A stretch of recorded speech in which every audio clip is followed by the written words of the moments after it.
Hello everyone, welcome back to my channel. My name is Shayla and we are watching, finally, after you guys have been requesting it a little bit, the SB19 story episode 1 Soundbreak. So I was hemming and hawing about what I wanted to do because I still have obviously a lot of music to get through for SB19. But lots of you really wanted me to react to this, and I wanted to watch this because I think it's important to get to know the boys more, like as people and their story. And I'm starting to actually do more reactions to SB19 on my Patreon. I'm watching their, oh, what is it called? Oh, they have like a series that you guys have been recommending that I react to. But the first episode is already up on my Patreon. Plus, I have some other music reactions. I react to them during my live stream. So yeah, I have been very much getting into them. And if you want to go support me on Patreon, you can go watch those as well. And I will continue to react to them pretty regularly. But for now, we are gonna watch this first episode of the SB19 story. I do want to shout out Casual Chuck. I think, as far as I can tell, he's basically a god in the SB19 kind of fandom space, both with like reactions and like content like this. So thank you so much for making this. This is going to be so nice to be able to watch and learn about their story. I'm gonna move my mic a little bit, and yeah, I'm very excited. I like when I was watching some of their interviews and stuff like that for my Patreon, I was getting so giddy because I could see myself just like falling in love with these guys, like not just their music, which I'm already in love with, but their personalities as well. And so I'm very excited to learn more about them. So without further ado, we're just gonna start. Yeah, I guess so. Whew. Yeah, do that.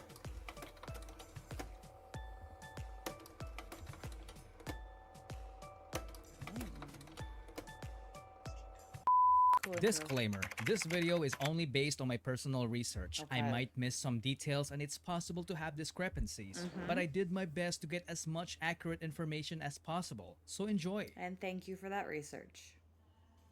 2016.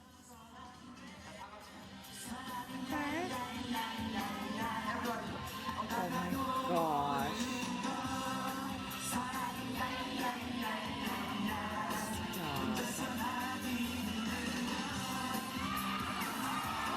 This doesn't look like 2016. This is called Triple, a group of talented performers and comedians from Korea you've probably never heard of. They were formed back in 1994 when the word K-pop Okay, that hasn't makes even sense. been invented. In 2002, one of the members made the biggest mistake of his life, which will change the entire course of P-pop history. What? What? That's so interesting. Oh my god.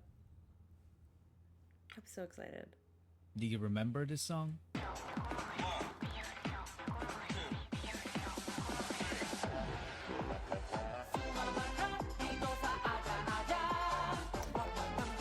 No, but I recognize some faces, that's for sure. Oh.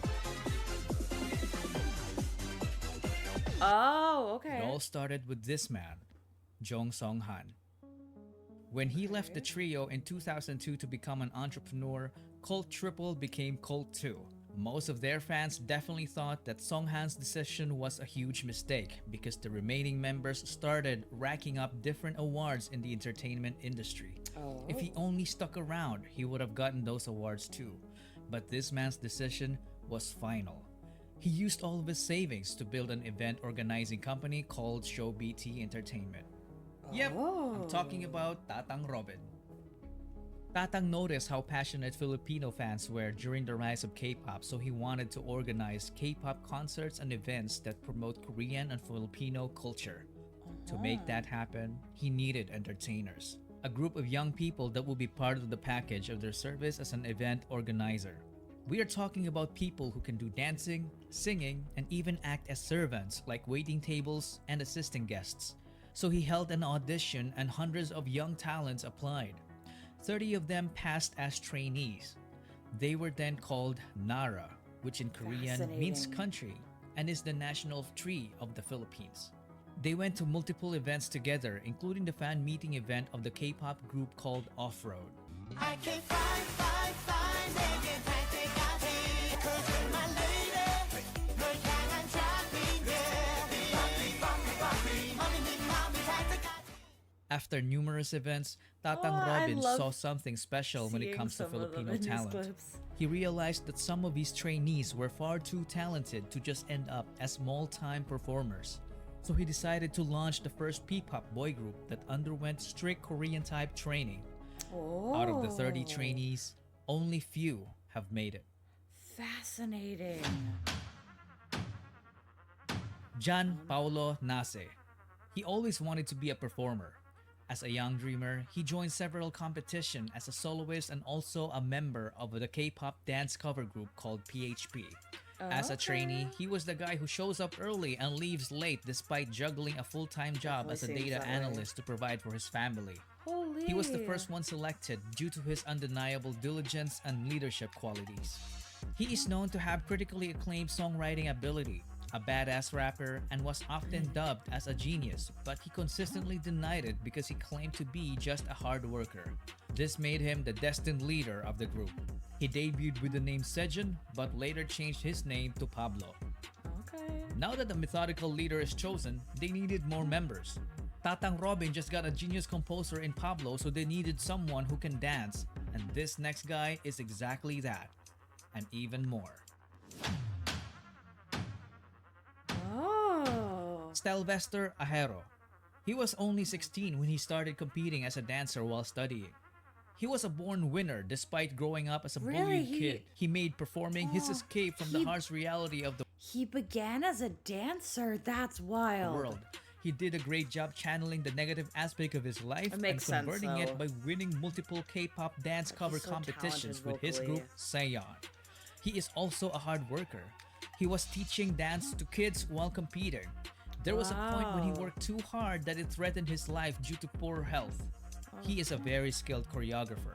In fact, he's the main culprit behind most of SB19's snappy and amazingly synchronized dance routines. That's so sick. But little did they know that dancing wasn't even his only talent. Yeah. He easily became the main heavenly voice of the group because his vocals were just I'm still on your side. Insane. I can't believe. Okay, yes, exactly. It blows my mind that he wasn't like classically trained or like at least came from a vocal background. That's crazy. Holy. out of this world. He debuted as Stel, the main vocalist, the lead dancer, and choreographer of the group. Josh Cullen Santos became homeless at the age of 16 and it was his decision. He's had the worst childhood among the other members. From growing up in a toxic environment to being physically abused as a kid by their nanny. At an early age, he witnessed what it feels like to be a member of a middle-class family that went rock bottom in just a matter of months. He experienced getting evicted from apartments to smaller rooms. It came to a point when his family had nothing to eat but ketchup and salt. They had no permanent address. Because of that, Josh and his sister dropped out of school multiple times, so they got bullied at school for being repeaters. Sometimes he would get into fistfights for defending her. Josh had enough of this, so he took matters into his own hands by leaving. He became independent and started working as an internet cafe attendant. Using his own income, he took the alternative learning system and was able to finish his high school degree. He clearly had no background in performing. Not until he met new friends from the dance community, which led to him meeting Stel and Sayon. They became co-members and went on to win numerous K-pop dance cover competitions all over Asia. They even met BTS during one of their winning runs in Korea. Wow. Anyway, Josh was saved by Stel after trying so hard to save himself. And it paid off because after training, Josh ended up debuting as the lead rapper and dancer of the group. Justin DeJoss didn't have to audition. Apparently, he was a very good-looking guy that when he joined a talent workshop as a teenager, Show BT immediately took notice and offered him to become a trainee to improve his singing and dancing skills. He was one of the late joiners, and when he did, he immediately saw a familiar face in Josh. Oh, You look familiar. Apparently, the two had a stint in performing together in a K-pop dance cover group called Zero to Hero.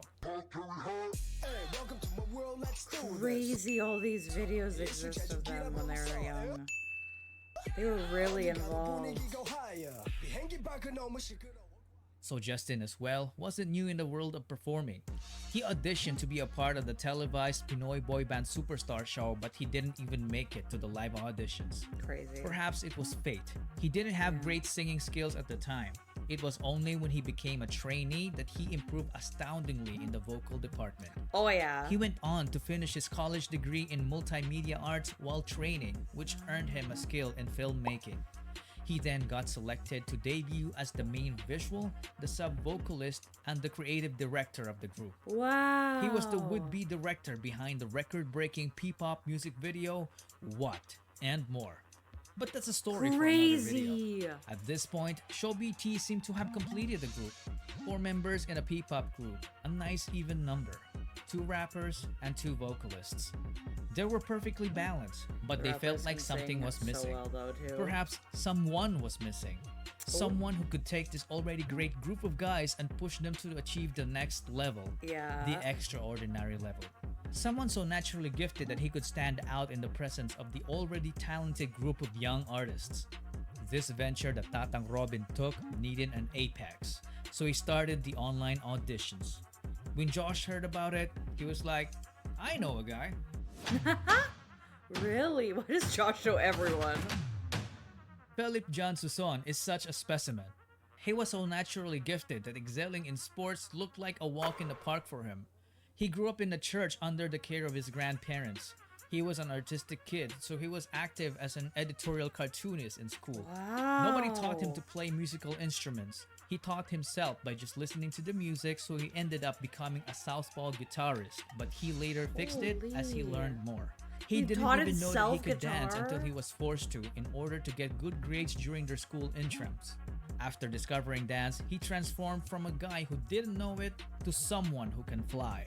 Holy Because of his raw shit. talent, he ended up teaching dance to the entire school and continued on to form a Oh K-pop my dance god. cover group I didn't called realize he Amigo could 7. tumble like that. I don't think I've seen a performance where he does that.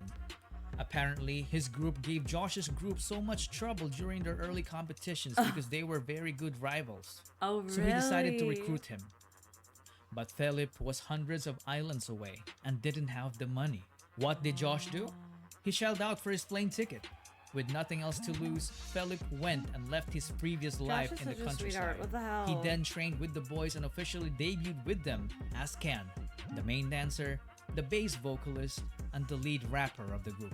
One thing to note is Holy. that they were an unlikely bunch because they wouldn't have met each other if Tatang Robin stayed with his already successful group in Korea. Yeah. Justin failed his first audition, so he didn't even bother to audition again because he thought he wasn't ready.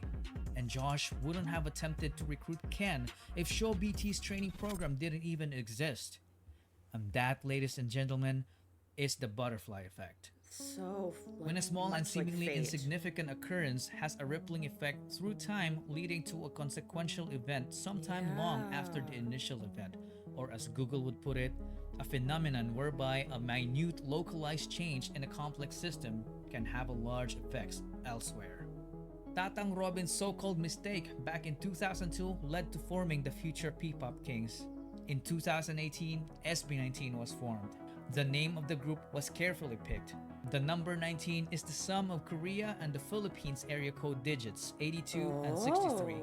So 8 plus 2 plus 6 plus 3 is 19. SB doesn't only mean Show BT.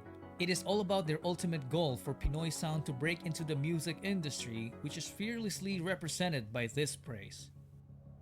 Soundbreak. Oh, that just gave me goosebumps.